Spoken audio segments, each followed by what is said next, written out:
Aye fola turima baga yogo yoro minna. Oya so sori yoro. Parama sheba koro bwajaka mate tusima sheba koro farinyara yosoki yoro sheba koro farinyali aya barali. Beni Barali, Beni Barali, Beni Barali. Il y a une partie des enseignements qui étaient ésotériques, dits ésotériques, et donc qui étaient réservés à un petit nombre de ses compagnons, en particulier Ali, son gendre et cousin, jeune cousin, et c'est des enseignements qui sont transmis de manière secrète, enfin, pas pour tout le monde. Parce qu'il faut avoir une aptitude à recevoir ces enseignements et c'est associé à une pratique, etc. Et puis c'est transmis de maître en disciple avec, on appelle ça une ijaza. Ça veut dire que comment on peut traduire ça? Ijaza, tout simplement la traduction. C'est une autorisation. Non, pas il lui donne sa thèse. C'est une licence. C'est une licence, c'est sa thèse. License, c'est vraiment l'autorisation à. C'est-à-dire la disposition que j'ai et l'enseignement que j'ai, il est chez la personne. Validation. Voilà. Et ça se traduit même de manière formelle, de manière écrite, assez souvent. C'est ça, signé. C'est une chaîne de transmission autorisée, généralement c'est signé. Et évidemment, c'était aussi, ça faisait œuvre de lieux de médiation, de lieux de travail avec les populations les plus vulnérables, de lieux de culture, de lieux de partage, de lieux de solidarité sociale et de lieux politiques. Effectivement. Alors, de lieux politiques, c'était un petit peu le contre-pouvoir des régimes qui étaient en place. Et c'était un peu ça a donné naissance à des régimes. On va parler du régime saadien, par exemple. Le régime saadien, c'était une voie un petit peu cousine de la voie nasseria, c'est la voie jazoulia, qui est de la même école. Et après l'occupation des Portugais, quand ils ont atteint l'enclave d'Agadir, c'était vraiment là le ras-le-bol. Et les gens, ils sont partis voir la tariqa jazoulia pour vraiment... C'est eux qui ont conduit la révolution et c'est eux qui ont contribué au départ de la dynastie saadienne.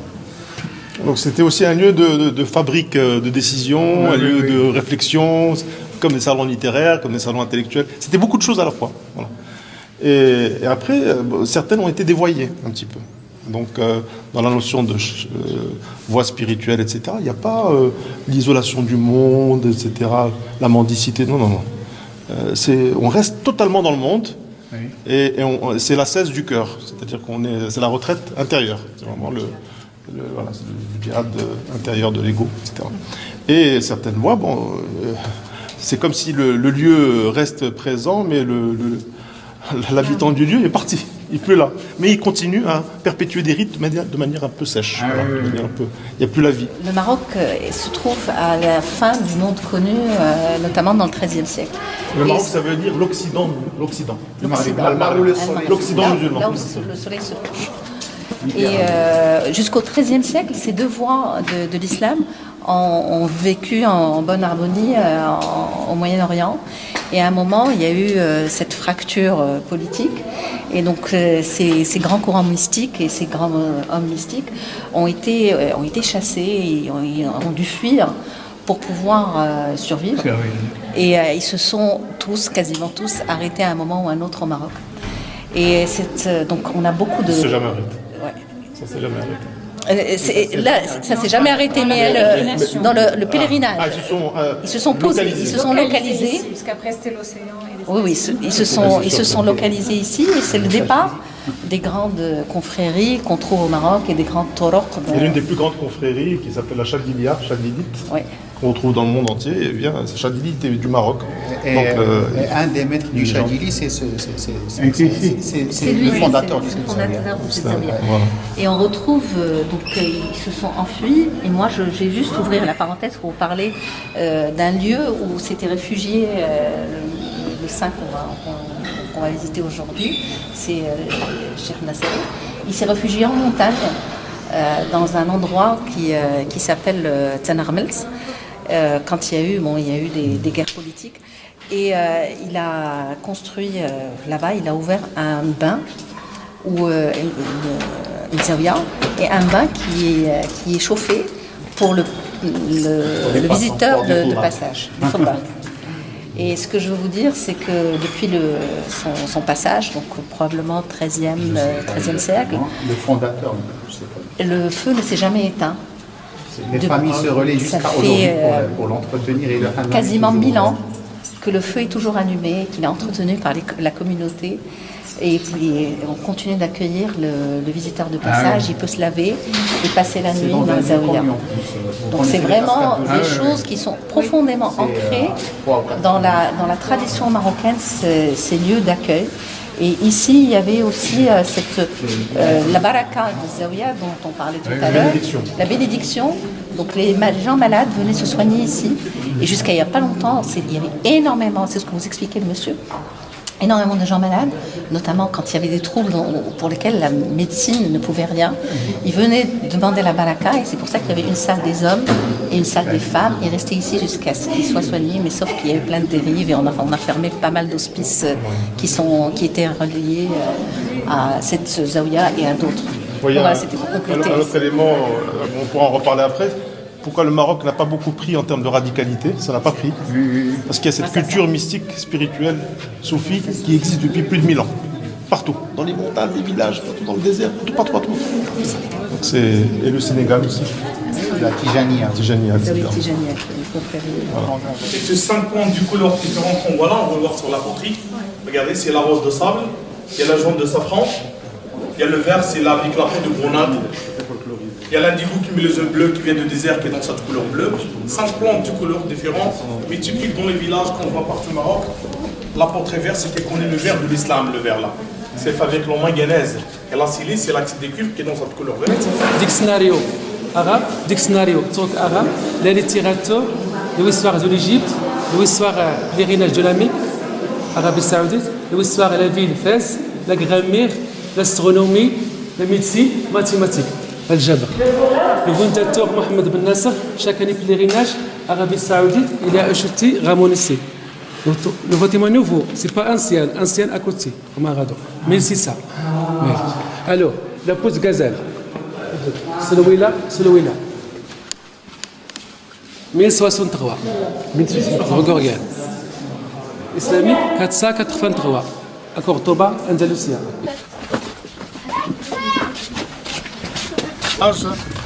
Le nom d'ici, si on dit, c'est un petit village souterrain. C'est pas un vrai souterrain, mais quand ça se vend des souterrains, c'est un vrai labyrinthe. C'est toute habitation. C'est là le premier étage. On remonte de voir la deuxième, troisième étage. C'est pour protéger la chaleur dans les lits, parce que ça va jusqu'à 40 degrés, 45. Et là, c'est frais, parce que côté de maison, c'est la terre, la paille, avec des trucs de pellemorique pour ça reste des maisons frais. C'est 1200, 1300 familles qui vivent ici, dans la partie souterrain. Et tous les gens qui vivent là, ils vivent uniquement de la poterie. On a expliqué le vert, c'est typique dans les villages, c'est la couleur de l'islam. Mais les femmes qui font décoration avec le nez, qui mettent les femmes sur les mains, sur les cheveux. Mais là, on a fait le sur la poterie, les femmes à l'extérieur dans les maisons. Et les hommes, ils sont la coopérative. C'est quand on monte de voir les étages pour aller voir les fours, comment ils brûlent, de voir 5 plantes de couleur et de voir aussi les tours, comment ils travaillent les gens, la poterie. D'accord? Et alors, c'est par là.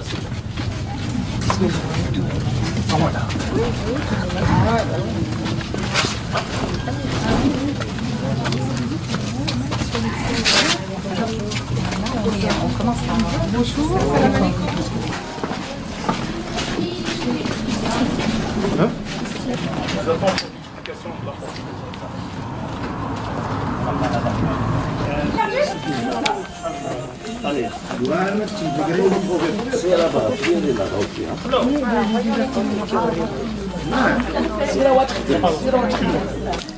Là, tu vas nous montrer comment tu fais avec tes mains.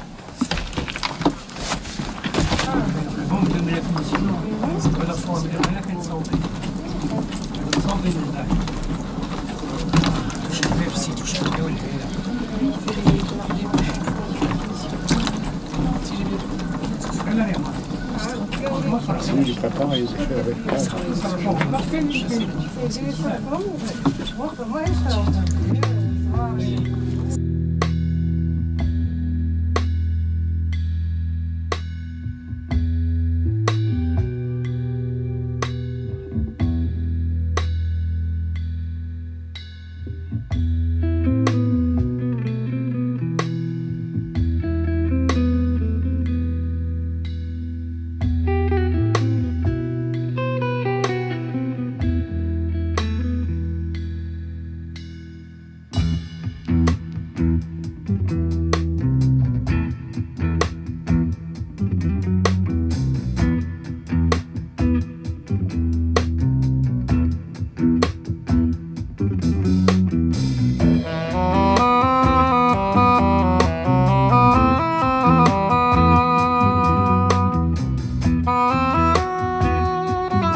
Dra, l'oued Dra, c'est la rivière Dra, c'est le plus long au Maroc, c'est 1200 km, qui va jusqu'à l'océan,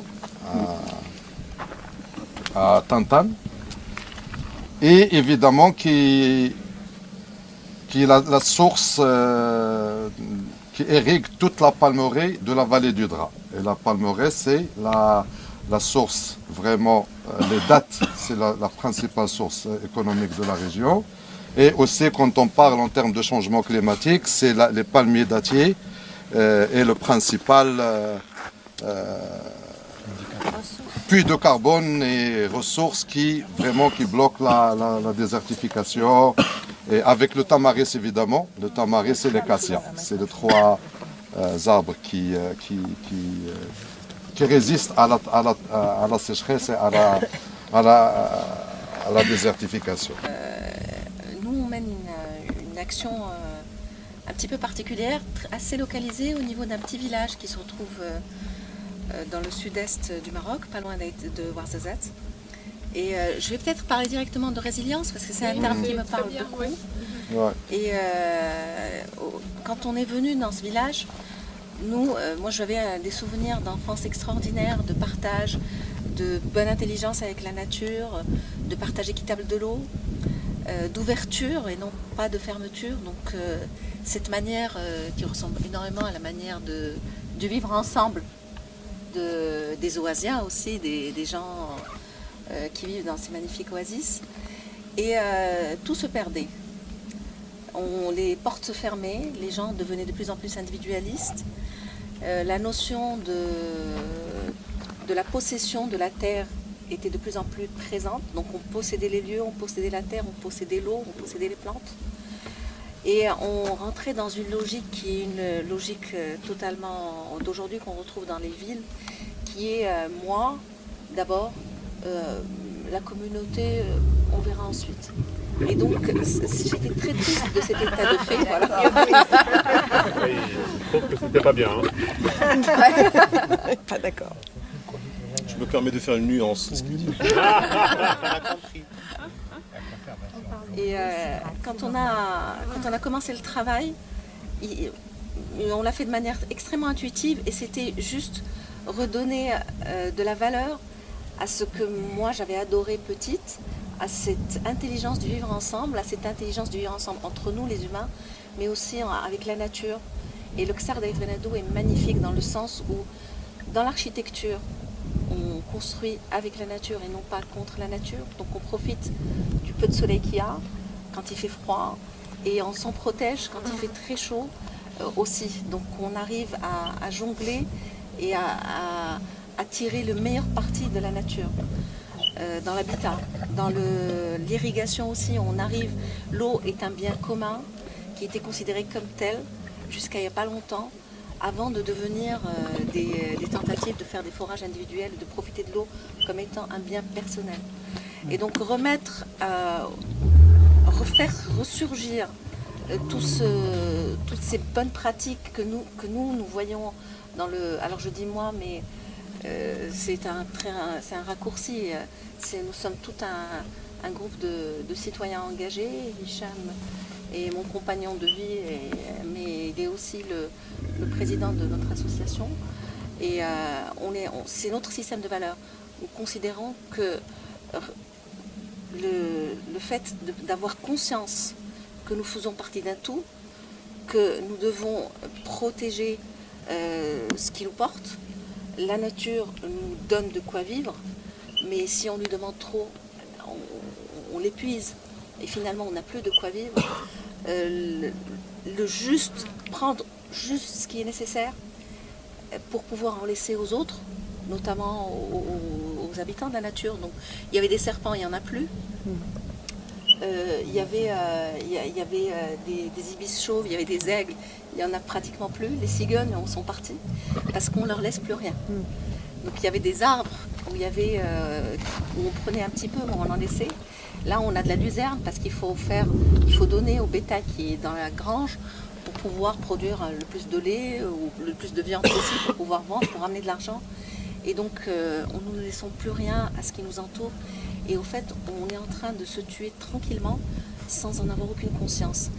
Et dans ce village particulièrement, on est à cette croisée des chemins où on n'a pas encore oublié comment on vivait avant, mais on est en train de partir vers comment les gens vivent aujourd'hui, notamment en ville. Et ce qu'on essaie, c'est de faire un arrêt sur une image et de dire, est-ce que vous êtes conscient de ce que vous êtes en train de faire? Est-ce que vous voulez réellement aller vers là? Ou est-ce que vous voulez vous arrêter et prendre ce qu'il y a de bon dans toutes les pratiques ancestrales, donc tout ce qu'ont fait vos grands-pères? Et moi, j'ai un souvenir magnifique d'un moment de basculement. On a fait des ateliers de travail avec les habitants. Il y a eu un moment de basculement très très fort où je leur ai dit, ces murs qui ont été, donc ce village a été classé par l'UNESCO et c'est un des rares endroits qui ont été classés à l'initiative de l'UNESCO et non pas à l'initiative de l'État marocain ou à l'initiative des habitants. Donc l'UNESCO est venu solliciter au Maroc le classement du village. J'aurais dit, ces murs qui ont eu vraiment cet honneur d'être, cet impact au niveau international, que les visiteurs viennent voir du monde entier. Et nous avons des Japonais, des Russes, toutes les nationalités passent à Ait Ben Haddou. Qui les a construits? Ce sont nos grands-pères. Et comment étaient nos grands-pères? Et au fait, tout le monde était assis dans cette posture-là, un petit peu comme moi maintenant, les épaules tombantes. Et j'ai vu à un moment tout le monde se redresser et être debout, mais la tête digne. Et j'ai souri, j'ai dit, ils étaient comment nos grands-pères? Ils étaient comme vous, dignes. Ils n'avaient pas grand-chose, mais ils avaient tout. Ils avaient la conscience d'être... Ils se suffisaient à eux, sans argent, sans possession de biens immenses. Ils n'avaient pas grand-chose. Ils exploitaient la terre qui était là, mais sans être dans... Cette terre m'appartient. Mais ils étaient d'une dignité, d'une beauté. J'en perds les mots parce que c'est très fort émotionnellement, je les ai connus, et d'une générosité, d'un accueil, d'une ouverture vers l'autre qui était incroyable. Et c'est eux, grâce à leur manière d'être, qui ont construit des choses aussi belles. Il n'est pas trop tard, on peut toujours un moment à infléchir, et le territoire et l'humain peut être totalement résilient et peut se réinventer. Donc voilà. Bravo Lubna, et vraiment, moi je pense que c'est les initiatives qu'il nous faut, absolument, parce que c'est l'implication de la société civile et de la population. Ce n'est pas les politiques qui vont agir ou réagir pour justement faire quelque chose pour remédier à toute la situation où nous sommes. C'est Hicham, comme Lubna m'a déjà présenté, donc... on a commencé, en fait, Anna ou Lubna depuis marié femme depuis 28 ans maintenant. Et ça fait 28 ans qu'on est dans le monde associatif. Donc, quand on est revenu à Ait Ben Haddou pour travailler avec eux, quand on est revenu à Ait Ben Haddou pour travailler avec la population locale, ce que disait Lubna, oui, effectivement, on l'a constaté, mais on a quand même pris le temps de réfléchir pourquoi est-ce que tout ça s'est perdu. Pourquoi est-ce que tout ça s'est perdu? Des fois, on veut faire du bien. Le gouvernement veut bien faire. Il veut mettre en place des programmes pour aider les gens, mais il ne mesure pas l'impact. Et ce qui est arrivé à Ait Ben Haddou, par exemple, c'est juste pour pointer l'importance de penser les solutions localement. D'abord, d'étudier la situation locale et de savoir c'est quoi la vraie problématique pour poser les bonnes réponses et pour trouver des solutions qui soient adaptées, qui n'aient pas un impact négatif. Ait Ben Haddou, le fait qu'elle soit classée comme patrimoine mondial de l'UNESCO, ça a été utilisé et par le gouvernement, et par les agences de voyage, et par le lobby du cinéma. Donc c'est un petit village qui compte 900 habitants, qui voit défiler en moyenne entre les touristes qui viennent à Ouarzazate et ceux qui viennent de Marrakech et le cinéma, une moyenne de 2500 à 3000 touristes par jour, par an. Donc ça fait naître des espoirs monstres chez les gens. Donc, tout le monde, tous les villageois se sont retournés vers l'ancien Qsat. Ils ne font plus rien. Ils ont oublié l'agriculture ancienne, ils ont oublié les travaux manuels. Même les enfants à l'école, il y a un taux d'abandon qui fait très très peur. Parce que tout le monde espère travailler un jour dans le domaine du tourisme et gagner sa vie dans le domaine du tourisme. Et de revenir à ce qui est essentiel. Qu'est-ce qui a fait que leurs ancêtres ont vécu dans cet environnement qui est certes difficile, mais c'était un croisement, c'est déjà l'ouverture aux autres. Et il faut savoir que la rivière qui passe à Ait Ben Haddou, c'est une rivière qui est salée, on l'appelle Oued el Malh. C'est pas si évident que ça, ils ont été ingénieux, ils ont su trouver les bonnes espèces qui vont s'adapter, ils ont vécu en autosuffisance pendant des siècles et des siècles. Donc le problème de s'adapter, il est là, mais c'est la communauté, c'est l'intelligence collective qui a fait qu'ils ont trouvé les bonnes solutions acceptées par tout le monde. Et nous, au sein de l'association, justement, ce qu'on a essayé de faire, de l'association locale, on a fait de l'empowerment, de l'accompagnement, mais aussi on a remis dans une place centrale les sages du village. Parce qu'il y a un conseil du village, et c'est ce conseil-là qui drive un petit peu le droit coutumier qui gère tous les aspects de la vie, y compris l'agriculture, les conflits entre les gens et tout ça. Et on a amené ce conseil du village à siéger au sein du conseil de l'association. Je me rappelle quand j'étais enfant, il y avait des gazelles, ici, dans cette vallée. Il n'y en a plus maintenant. Quand on marchait, déjà il y a quelques années, quand on marche, on voit les traces des fennecs. C'était un peu partout, il n'y en a plus. Si vous marchez un peu autour de cette vallée, il y a 10 villages qui sont aujourd'hui en train de disparaître de la carte, sous le sable. Il y a Bono, peut-être vous aurez l'opportunité de le voir. Bono, il y a une vingtaine d'années, c'est un village qui abritait 8000 personnes. Aujourd'hui, il n'y a pas plus que 600. Parce qu'il y a vraiment la migration maintenant, la migration climatique qui maintenant prend de l'ampleur. C'était une zaouia importante dans la vallée de Draa, Sidi Bono, non? Bono, oui, Sidi Bono, oui. Et voilà, donc vraiment c'est un peu la situation est grave. Le rôle de la société civile et l'implication de la population est déterminée. J'essaie de travailler avec d'autres sur le faire ensemble. Je vais dire en des mots simples.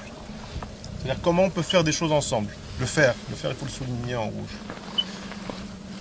C'est le comment, le processus, les mécanismes, comment on s'y prend. Et aujourd'hui, on parle beaucoup de la société civile, qui fait des choses formidables au Maroc, ailleurs, mais qui a des problématiques de passage à l'échelle. Donc on a des micro-réussites, des petites expériences formidables d'ingéniosité, etc. Enfin, ce que j'entends. J'en contribue à d'autres, sur d'autres territoires. Mais ça a du mal à passer à l'échelle. De l'autre côté, on a les politiques publiques. Et ces politiques publiques, sont en désarroi aujourd'hui. Enfin, les décideurs publics, face à ces problématiques climatiques, face à ces problématiques sociales. Il y a une vraie problématique de paix sociale et de paix civile dans nos pays du Sud. Ça ressemble un petit peu à ce que m'a dit un ami il y a quelque temps. Il lui disait sur lui-même, mais j'ai l'impression que c'est valable pour nos politiques publiques. Il disait, il a eu une crise existentielle un jour. Et il a dit, je me suis rendu compte que je grimpais à toute vitesse sur une mauvaise échelle qui était posée sur le mauvais mur. Et quand je suis monté en haut, j'étais en désarroi. Parce que je me disais, à quoi ça sert ce que je suis en train de faire? Voilà. Donc les gens sont désemparés. Je suis en contact avec beaucoup de dirigeants ministériels, gouvernementaux, etc., etc. Ils ne savent pas quoi faire. Ça fait peur un petit peu. Oui. Bon, le bon côté, c'est qu'ils réfléchissent. C'est qu'ils se disent, bon, nos approches technocratiques, descendantes, la planification, etc., ça ne marche pas très bien. Et du coup, maintenant, ce à quoi j'essaie de réfléchir, c'est comment bridger, comment connecter le bas et le haut. Bon, c'est hyper compliqué. Se pose la question de la gouvernance des communs, c'est une grande question, mais c'est la gouvernance de l'action collective. Et donc, moi je pense qu'il y a vraiment besoin de repenser avec les personnes qui vivent les problèmes, mais aussi avec les décideurs qui sont là parce qu'ils apportent des ressources, etc., ils apportent de l'aide, à se mettre d'accord sur ce qu'on appelle des contrats d'action collective, qui ne sont pas pensés en haut, qui émanent du bas, mais qui dialoguent avec le haut. Moi je milite beaucoup pour le dialogue entre le haut et le bas. Parce qu'on ne peut pas faire autrement. Le principe du développement social local. C'est le principe, sur la base du principe de dynamique de développement local qui touche les populations vulnérables, qui repose sur des ressorts économiques, mais qui ont une visée sociale. Au Maroc, je ne sais plus, est-ce que c'est depuis 2010 ou 2012, il y a 3 millions d'habitants de plus. La majorité de ces 3 millions, elles viennent des périphéries des villes. Et ces périphéries des villes, comment ça se passe? C'est que c'est de l'exode rural, sauvage, incontrôlé. Et c'est des périphéries des villes que viennent les bombes à retardement, ou les bombes tout court, du développement. C'est de là que vient la radicalité. C'est de là que viennent les addictions, la drogue, la prostitution, les réseaux mafieux, etc. C'est des jeunes gens qui grandissent dans ces périphéries des villes, entourés de 80 à 90% dans certains quartiers qui font des centaines de milliers de personnes, qui sont entourés de 80 à 90% de chômeurs, qui viennent des villes qui sont souvent analphabètes et qui grandissent sans aucun ancrage identitaire et culturel. C'est grave. Ils grandissent comme de l'herbe sauvage, comme les ghettos en France. Et donc l'idée, c'est comment aller vers les Aït Ben Haddo et multiplier ça. C'est-à-dire essayer de développer de l'ancrage local en se remémorant nos identités, en valorisant nos savoir-faire, mais en injectant un peu de technicité, d'expertise dans la prospective, dans l'innovation, et en travaillant la confiance par de l'action à effet rapide. Parce qu'il n'y a que l'action, il n'y a que le concret. Ce n'est pas les chartes. Les chartes vont rien changer. C'est quand on va mettre les gens ensemble à commencer à solutionner des petits problèmes qu'ils ont définis eux-mêmes comme étant des problèmes. Parce que les gens viennent et disent, mais attendez, ça ne sert à rien ce que vous faites. Nous nos problèmes, c'est autre chose. Et là, on a une sorte de boucle vertueuse de confiance. Donc peut-être que ce chemin faisant pourrait être une contribution à une solution locale, mais qui serait en dialogue avec des stratégies plus globales. C'est vrai. C'est que vous dites que les autorités publiques sont démunies, mais aimeraient bien pouvoir faire quelque chose et savoir quoi faire. Ce que je vois comme différence, et c'est peut-être votre chance, c'est qu'il y a une demande de leur part d'expertise, de conseil. Et en parlant donc de justice climatique, justement, ça veut dire que, quelque part, on n'en est pas encore à une population qui revendique une injustice en lien avec le climat. Ce que je veux dire par là, c'est que grâce à vous, les populations ont le sentiment qu'on est en train d'essayer de trouver des solutions et que l'État en est conscient aussi. Le problème dans beaucoup de pays, et même dans les pays riches comme la France, c'est qu'on a des politiques publiques qui sont tout à fait conscients du changement climatique, qui savent très bien ce qu'il faudrait faire et qui décident de ne pas le faire. Et là,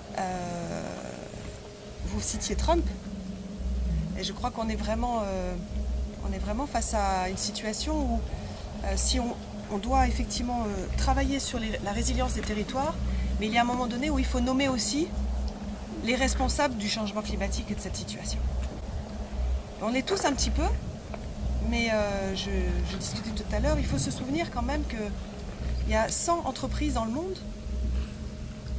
qui produisent 71% des émissions de gaz à effet de serre à l'échelle mondiale et qui sont au courant depuis que le GIEC a alerté sur le changement climatique, c'est-à-dire depuis 1988, de la situation. Et le FMI, en 2015, a expliqué qu'il y avait 4300 milliards de dollars qui avaient encore été donnés en subvention par les États et par les banques aux entreprises produisant des énergies fossiles. Donc il y a une espèce d'hypocrisie générale qui fait qu'on peut se battre dans les territoires pour essayer de sauver des gens. Et pendant ce temps-là, on a des personnes là-haut qui fonctionne avec un cynisme terrible et des chefs d'État qui sont subventionnés par les multinationales pour leur campagne politique, qui sont devenus des VRP, et ont pris dans un avion 150 entreprises avec eux pour aller négocier des plateformes offshore dans les eaux extraterritoriales. Voilà. Donc c'est important de se rappeler ça et de se dire que au sein de la société civile, il faut plusieurs mouvements qui se coordonnent, des gens qui travaillent sur le terrain, des citoyens qui se mobilisent, comme vous, et qui vont peut-être marcher sur les marches sur le climat et dire on ne veut plus de cette situation, on ne l'accepte plus. Et puis des actions collectives qui peuvent être aussi d'attaquer des gouvernements pour inaction climatique. Et ça, c'est très facile aujourd'hui de le démontrer. Entre les accords de Paris, les engagements des États à chaque COP et la réalité de ce qu'ils font, même le Conseil de l'Europe a alerté il y a encore un mois sur, par exemple, le non-engagement, enfin le non-respect des engagements climatiques de la France. On a une facture énergétique qui a augmenté de 23% l'année dernière. On continue à subventionner le diesel. Voilà. Donc je voulais juste qu'on ait une vision un peu plus globale et qu'on se dise que vous aussi, vous avez un rôle à jouer. Parce que le changement climatique, c'est tout le monde qui le subira.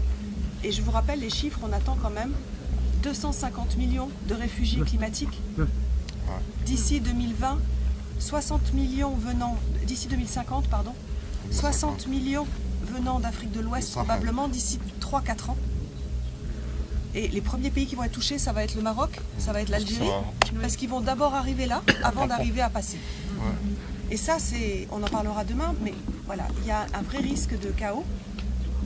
Et si on ne l'anticipe pas et si on ne met pas nos responsables face à leurs responsabilités, on va pouvoir sauver quelques populations, mais on va rentrer dans un chaos sans nous. Très rapidement, vraiment 30 secondes, sur un point que j'ai oublié de dire qui est vraiment important et qui est renforcé par leur histoire. Mon hypothèse qui repose sur beaucoup d'expériences et chaque expérience supplémentaire rajoute, c'est qu'il y a quand même un levier très important, plus que la gouvernance, plus que tout ça. C'est le sens. C'est qu'on a besoin d'un récit collectif qu'on reconstruit ensemble. Il faut une sorte de fabrique de sens collectif. Et l'idée, c'est quoi? C'est que accompagner des personnes, des communautés. Et ces communautés, ça peut être des communautés de décideurs publics aussi. C'est aussi une communauté, avec son code, avec sa logique, etc. Faire identifier qu'est-ce qui fait sens pour eux. Parce qu'il n'y a rien de pire que l'absence de sens. Et il y a beaucoup ici. Les gens sont en désarroi, ils ne savent plus quoi faire. Ça coupe les bras, ça coupe les jambes, tout. Donc faire émerger du sens et essayer à l'aide de marginaux séquents, de gens qui sont au confluent de plein de systèmes où vous en êtes. C'est ce genre de réseau comme ça. Des gens qui arrivent à parler la langue de ceux-là, ceux-ci, ceux-là, etc. Et essayer de trouver l'intersection de sens. Pas définitive, mais suffisante pour engager une action. Et je fais partie de ceux qui disent, il y a aussi beaucoup de travaux de recherche là-dessus, que le sens vient d'abord de l'action et des résultats. Et donc, c'est de réenclencher une dynamique, voilà, voilà. Et la résilience, c'est aussi un récit collectif qu'on aide à émerger, à faire émerger. Je ne sais pas si ça vous parle. Oui, les sciences cognitives disent que on ne passe pas à l'action. Est-ce que vous entendez bien là-haut? Oui, très bien. Oui. Les sciences cognitives nous disent qu'on ne passe pas à l'action si on n'a pas eu une émotion. Exact. Donc on peut, au niveau de notre cerveau, comprendre une situation, on peut chercher des solutions, on peut trouver des solutions, mais on ne passe pas à l'action si on n'a pas vécu une émotion. Et c'est pour ça que quand je vous entends et que j'entends des personnes qui travaillent en France, je vois une vraie différence. Parce que ça part du cœur, parce que vous le vivez, parce que vous êtes face à des gens qui souffrent et qui le vivent. Et cette injustice climatique, parce que c'est de ça dont on parle au final, ils sont dedans. Ils sont dedans. Et nous, on commence à peine à comprendre ce qui est en train de se passer. On le sait. Ça, dans les journaux, vous le voyez. 15 000 scientifiques, rapport du GIEC. Si on dépasse 1,5 degré, on double les catastrophes. Vous le savez. Mais vous mettre en mouvement, c'est difficile tant que vous n'avez pas, vous, vécu, si vous n'êtes pas un agriculteur, si vous n'avez pas vu votre rivière s'assécher, J'ai entendu quelqu'un me raconter que pour la première fois cet été en France, il a ouvert son robinet, il n'y avait plus d'eau. Et c'est important aussi d'être conscient des ressources actuelles, mais de se dire que ces ressources, on peut aussi, par notre action, et notamment locale, contribuer à les faire fructifier, que l'action sur le désert, on peut reverdir le désert, il y a plein d'exemples qui ont été faits, et ça, c'est en connaissant bien le milieu naturel. Donc ça, c'est super important de dire qu'il n'y a pas de fatalisme aussi par rapport à ça, et c'est pour ça que l'innovation est extrêmement importante. C'est-à-dire qu'on peut, avec les nouvelles technologies, les nouvelles approches, inventer des nouveaux modes de vie, des nouvelles technos qui vont nous permettre de jouer un vrai rôle de catalyseur sur notre environnement, à la fois physique, environnemental et social. Pour la France, il serait intéressant d'avoir un regard un petit peu plus fin sur le type de population qui consomme la majorité. Et c'est vrai que l'agriculture intensive en France est un énorme consommateur de notre capital d'eau. Donc là, ça permet ensuite de voir la responsabilité des personnalités individuelles et collectives avec lesquelles on peut travailler pour diminuer cette consommation. Absolument, et notamment sur l'alimentation. Donc on l'évoquait déjà hier, il y a évidemment la production de certains produits alimentaires qui dévorent l'eau. Le maïs. Et d'autres, voilà, le maïs, même le riz. Je voyais, il faut 5000 litres d'eau pour faire 1 kilo de riz. Enfin, le riz qu'on utilise depuis quelques décennies. Voilà, le riz tel qu'il est utilisé à 99%. Tu as raison. Mais le riz qui est, en tout cas, qu'on a à disposition. Et à côté de ça, le blé ou la pomme de terre, c'est 500 litres. Donc on voit aussi qu'en orientant son alimentation, on oriente évidemment notre production de viande. Alors la production de viande qui est évidemment la plus grosse consommation, c'est ce qu'on disait hier, cette fameuse eau virtuelle entre nourrir les animaux, mettre de l'eau pour l'alimentation qu'ils ont, pour l'eau des abattoirs, etc. On est à peu près par kilo d'eau à 25 000, je crois, de litres d'eau. Enfin, c'est absolument monstrueux. 15 000 pour la viande. En fait, ça dépend des viandes aussi. Vous avez besoin, comparativement, c'est un ratio de 1 sur 15 entre faire de l'agriculture et manger du blé et faire de l'agriculture pour nourrir de la viande. Alors, pardon, juste à ce propos, pour la pastèque. Vous savez combien, vous avez une idée sur une pastèque, combien de litres? Il faut. On l'a dit hier, mais on a oublié. C'est énorme. C'est énorme. Et vous savez que Zagora maintenant, on trouve les pastèques de Zagora à Amsterdam, à Bruxelles, à Paris, en Espagne, partout. C'est devenu la pastèque de Zagora. C'est vrai qu'elle est délicieuse, elle est très bonne, mais c'est néfaste pour la nappe phréatique parce que et maintenant c'est des investisseurs sans aucun scrupule qui passent de la chaussure à l'agriculture, à la pastèque, parce que ça rapporte. Ils louent le terrain vraiment à des prix symboliques. Ils épuisent la nappe et le sol, hop, et ils disparaissent. 3 ans, 4 ans, 5 ans, ils ne sont plus là. Les forages sont à combien déjà? Les forages sont à quelle profondeur? Vraiment, ils vont à la troisième. 400 mètres. Ils ont commencé à 30 mètres il y a 3 ans. Ou 4 ans, ils étaient à 30 mètres. Maintenant, ils sont à 500 mètres de forage. Voilà. Donc tu as raison, nos choix individuels, nos choix de consommateurs, pour faire très vite, ont un impact qui est absolument considérable, évidemment, sur l'eau. Et c'est pour ça que quand j'entends très souvent me dire oui, mais il y a un problème démographique, je dis attention, vous faites le jeu du système quand vous pointez systématiquement le fait que c'est démographique. Parce que de toute façon, si on décide un jour qu'il y a trop de monde, qui va disparaître en premier? Les pauvres. Les pauvres, d'accord? Et que quand on sait qu'on consomme 200 litres d'eau par jour, nous, les Français, alors il y a une responsabilité, et pareil pour l'agriculture intensive et extensive, il y a un moment donné, il faut remettre les choses à leur place. Si on arrivait à régler et donc à respecter les limites planétaires sur le changement climatique, sur l'érosion de la biodiversité, sur l'usage de l'eau potable, sur les rejets écotoxiques, tout ce dont on a parlé, sur la modification d'usage des sols, on en reparlera des limites planétaires. Si déjà on les respectait, alors peut-être, et qu'on était tous en capacité d'être un peu plus autosuffisants sur le plan alimentaire, de travailler sur le long des méthodes d'agroécologie, etc., on pourrait nourrir aujourd'hui 12 milliards de personnes. On le sait. Mais c'est vrai que beaucoup de gens vont disparaître si on ne fait rien. Et on dira, bah oui, mais c'est normal, on était trop nombreux. Et là, comme vous pouvez dormir tranquille sur vos deux oreilles. Je vais souligner le rôle des arbres, et notamment du plus noble des arbres, qui est le palmier. Quand on plante des palmiers, on change le climat. La pluviométrie augmente. On ne sait pas par quel miracle. Mais les oasis attirent la pluie. Le climat se transforme. Et cette pluie qui est attirée est acheminée à travers les épines, en fait, la forme des palmes du palmier, et redescend vers la terre, et on renourrit le vivant. Il y a une vie qui se crée juste en dessous du palmier, et l'eau ruisselle et descend vers les nappes, et on remplit les nappes. Et on a vu cette expérience grâce à Zineb qui nous accompagne. Elle a créé dans un milieu aride un microclimat. Où elle est arrivée au bout de 5 ans, donc initialement elle a été obligée de fourrer un puits, d'avoir recours à cette nappe phréatique, et au bout de 5 ans, elle est arrivée à 0 utilisation d'eau de la terre, du sous-sol, et donc il y a une manière de faire avec l'agriculture qui permet non seulement de consommer juste un tout petit peu d'eau, mais de rendre de l'eau à la terre, de changer le climat, et ça c'est possible en plantant des arbres et en plantant des palmiers. Donc inverser la tendance est possible. 2 jours avant.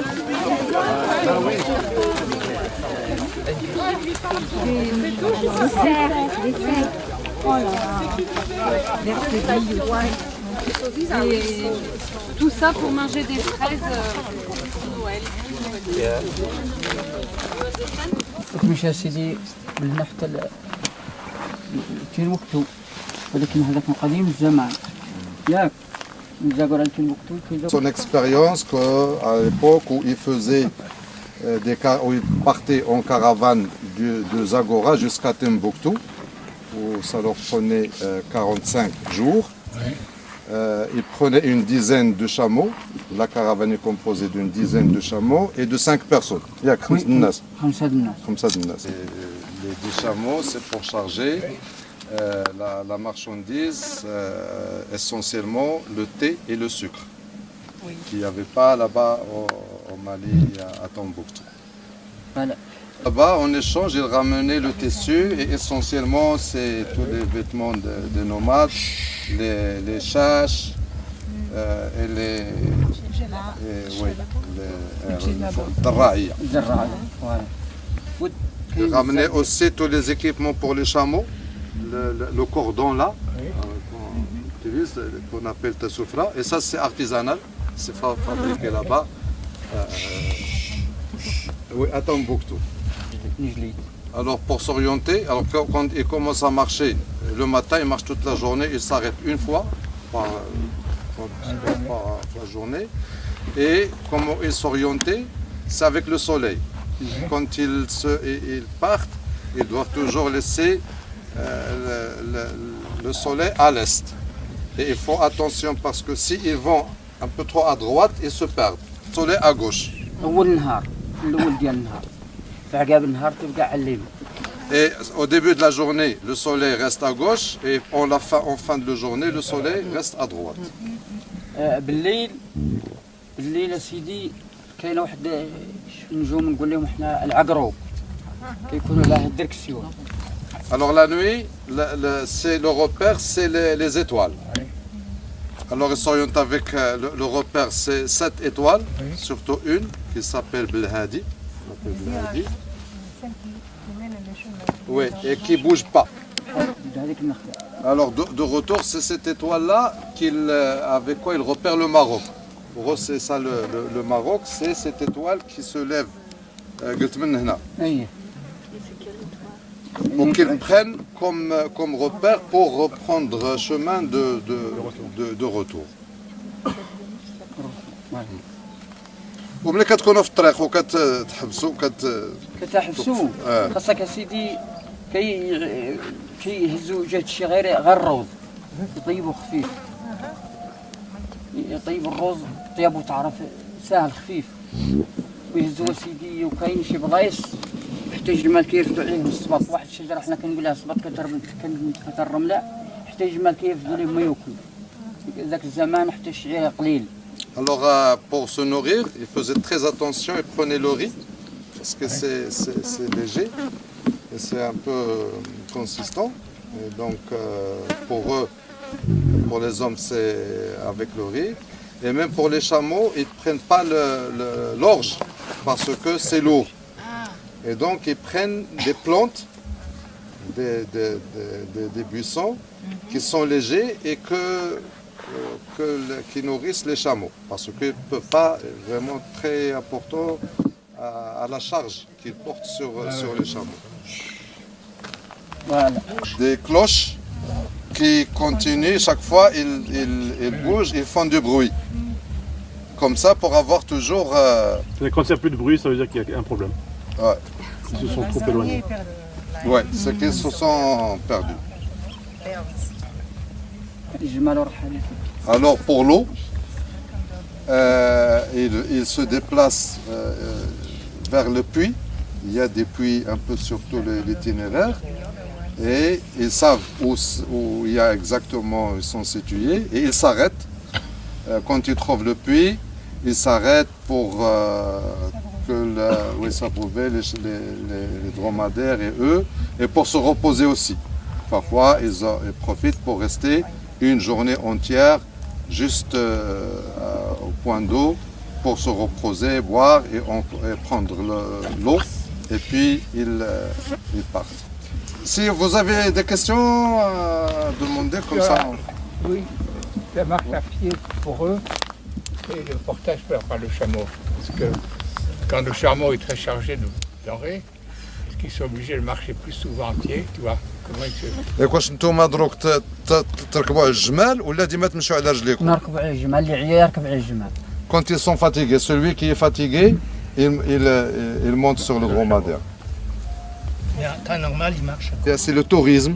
Quand il y a des caravanes, c'est le tourisme, donc c'est le 4x4, c'est le 4-wheel drive, c'est plus le chameau. Et il y a aussi avec ces problèmes politiques, les frontières, c'est contrôlé, il y a beaucoup d'armées. Maintenant, entre le Maroc et l'Algérie, il y a tout un mur où c'est contrôlé par là. Les déplacements sont plus libres comme avant. Le nord du Mali est en guerre. Oui, pareil, avec toute la... Est-ce que je vois qu'il marche toujours pieds nus et quelquefois le sable est très brûlant. Est-ce qu'il est toujours comme ça? تمشي ديما انت حفيان وبعض المرات الشمس الرمله كتلقاها طايبه. احنا الرمله دروك في هذا الفصل اللي علينا في هذا اكتوبر وهذا غير في شهر 7 وشهر 6 كتكون الرمله سخونه بزاف كنلبسوا النعايل دروك احنا ما كنلبسوا النعايل. Ils mettent les chaussures seulement en juillet, août. Juillet, août, oui. Le sable est brûlant, donc ils mettent les chaussures. Pas des chaussures, mais des sandales, oui. Mais à part ça, non, c'est toujours à pied. Est-ce que quand ils partent comme ça en caravane, est-ce qu'il y a un danger potentiel ou est-ce que c'est vraiment très tranquille? Est-ce qu'il y a un danger possible pour eux avec la caravane? كتعرضوا لها ولا الدنيا هانيه وكل شيء هانيه الدنيا هانيه ما كيتعرض لكم حد ما كاينش شفره ما كاين لا لا لا لا لا ما كاين غير القوافل ديك الساعه ذاك الزمان ما كاينش شفره اللي يجيو يحيدوا لكم لا لا لا ما كاين تلقاو غير صحراء بحالهم. Non, il n'y a pas de danger, ils rencontrent que les caravaniers qui s'entendent, donc il n'y a pas de... Beaucoup de respect. Oui, il n'y a pas de problème entre eux. والحيوانات ما كاين والو كتشوف الغزال وكتشوف الروي ولكن ما يقيسوك ما تقيسوك. Il y avait rencontré les gazelles et les cerfs qu'ils croisaient, mais ils ne les touchent pas, et les cerfs et les gazelles. Ah oui, mais maintenant il n'y en a plus. Non. Il n'y a plus de problème. دابا بقاو غزال ما بقى موجود دروك كاين في هذا الصحراء فين باقي عندنا في هذا الصحراء فين غير ديالتنا جيت خندق القرزيم جيت في الزعير بزاف ولا كاينين il reste encore au fond du désert, certainement loin du circuit du tourisme. Lui-même, il a plusieurs membres de sa famille qui étaient au Mali. Mais avec la situation au Mali. Et donc, ils sont partis en Mauritanie, d'abord, et puis ici. Et il y en a quelques-uns au Mali, mais c'est surtout en Mauritanie et ici. Et un chameau, il peut tenir combien de temps sans boire? Il peut marcher dans le désert combien de jours? الجمل شحال يقدر يمشي في الصحراء بلا ما يشرب؟ الجمل يود على حساب الربيع وعلى حساب فصل الصيف. كاين الربيع اذا كان ياكل غير الربيع راه يقدر كاع الماء، ولكن ما يرفد البقال، غير ماشي على خاطره. هذيك 3 شهور يصبرها في الربيع. في الربيع بالعكس يكون en printemps, quand il y a l'herbe et qu'il mange l'herbe fraîche, il peut rester jusqu'à 3 mois. Sans fardeau. Mais sans prendre, sans bagage, sans porter de bagage. Et au صيف؟ الصيف سيدي عندك من يوصل شهر 6 شهر 7 كاين اللي يفوت نهار، كاين اللي يفوت 3 أيام، كاين اللي يفوت إلى 4 أيام صافي. En été, ça dépend, ça peut être une journée, 3 jours, 4 jours maximum. Ah oui. Mais l'été, vous savez, il fait 54 à l'ombre. Qu'il a déjà mangé du chameau. Ah oui, ça, tout le monde mange du chameau ici. Ils font ça de temps en temps quand il y a les petits chameaux. Ils contribuent tous et ils les gorgent et ils prennent et se partagent la viande entre eux. Ils ont une méthode particulière de cuire le pain dans le sable. Alors, ils mettent pour préparer le pain, la farine avec l'eau, le sel, dans un petit bol. وكيطيبوه وكيخلوه واحد شويه حتى يخمر ويلوحوه بالعافيه. ربع ساعه والله هكاك ويقلبوها على هاد الجهه ويقلبوها على هاد الجهه. Et ils mettent le feu sur le sable. Quand le sable est très très chaud, ils mettent la pâte, le pain. Puis quand il gonfle, ils le tournent encore.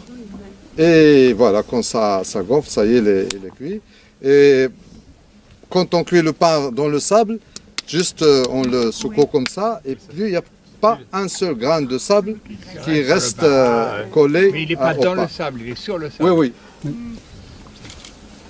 Mais c'est du sable très chaud. Très chaud, c'est ça. Mais bien. Donc c'est pour ça qu'il ne colle pas. Bon, alors... juste combien ça vaut un chameau? Combien... شحال يسوى جمل؟ شحال يسوى الجمل؟ الجمل دروك ودي على حساب الجمال ماشي بحال على حساب تقريبا قول لنا واحد. تقريبا 1,60,000. 13 000 dirhams. 1200 euros. 1200 euros. Oui, Valérie? Une légende ou un proverbe à partager avec nous sur l'eau. كيقولوا على الصحراء بماها وكل شيء لها. قال لي الصحراء زينة وانا نبغيك، محال على اني ننساك يا خليك بيا ذاك اللي عدلنا فيك وبيا زينتها ليك ذوك اللي كانوا فيك، محال على اني ننساك لو طال الدهر ولو بعد قصار، محال على اني ننساك لو طال الدهر ولو بعد قصار. يا خليك انت يا الصحراء مغلاك عليا وانا ماني ناسيك، لو طال الدهر ولو بعد قصار محال على اني ننساك، بيا ذاك اللي فوتنا فيك من الخيرات وقربها ليك وذيك قومان اللي كانت فيك اللي منها، وين ذيك قومان اللي كانت فيك اللي منها ما نعرف كانها قاس بعد المانية والله اخوات التراب ما هي هذا راني غنجطرك من الراس. إذا فهمتها ولا ما فهمتها نشرحها لك رأي الحسانية. Ça fait c'est enregistré parce que je ne peux pas suivre, c'est vraiment c'est Hassania. الصحراء نفهمها لك نفهمك. نعم. أهل هذوك اللي كانوا ذوك الأولين الكبار منهم كاملين ماتوا، واللي منهم بقى أخرج بها الجفاف ما بقى غير شي حاجة قليلة. Oui, on peut faire le lien avec l'eau, c'est que ça c'est les هادو اللي قلت القدام مشاو ماتوا. Les vieux ils sont décédés et les jeunes ont quitté à cause de la sécheresse et la désertification. Et donc ce poème, ce chant, c'est pour le désert, pour le Sahara, à faire un peu parler au Sahara, qu'ils rendent hommage au Sahara qu'ils sont obligés de quitter à cause de la sécheresse et de la désertification. Je vais quand même traduire un vers dont je me rappelle. Il a dit, où sont les provisions que tu gardais pour nous? Où sont ces provisions que tu gardais pour nous? C'est-à-dire les provisions, mais c'est l'eau, les ressources. Et il parle aussi de leur amour et de leur attachement au désert qu'il personnifie. Donc c'est un peu comme voilà, un chant d'amour vis-à-vis du désert.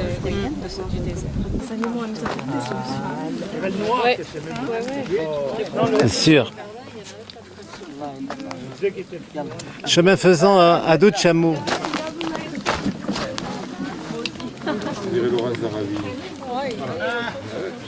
Vous êtes assortis en plus, vous êtes beaux. Bleu et noir.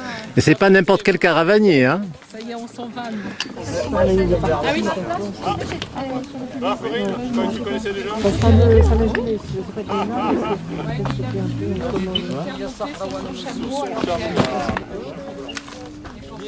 Donc, ça te va bien.